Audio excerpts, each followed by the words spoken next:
擁有呢一個英文名嘅朋友，其實應該已經習慣俾人叫做 Catherine。我希望你自己知道呢個名其實唔係咁樣讀嘅。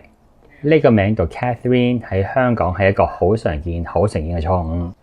我明白，因為有好多唔同嘅英文名會誤導咗大家對呢一個名嘅讀法，例如 Christine、Irene，所以咧好多時轉個頭咧就會唔記得再點讀。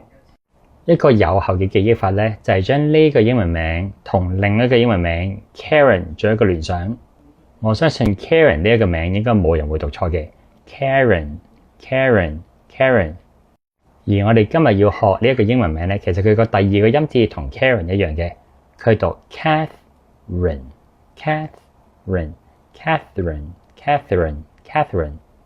咁我哋卡啦咁樣練習3次 Karen Catherine。之後我再練習一下以下呢一句句子，會有助大家嘅記憶。Karen and Catherine are having a lesson. Karen and Catherine are having a lesson. Karen and Catherine are having a lesson. 唔知有冇其他嘅朋友成日俾人讀錯你嘅英文名呢？歡迎留言分享一下。學到新嘢記住幫手 comment、like 同 share。想揾私營英文補習老師咧，就歡迎私信我。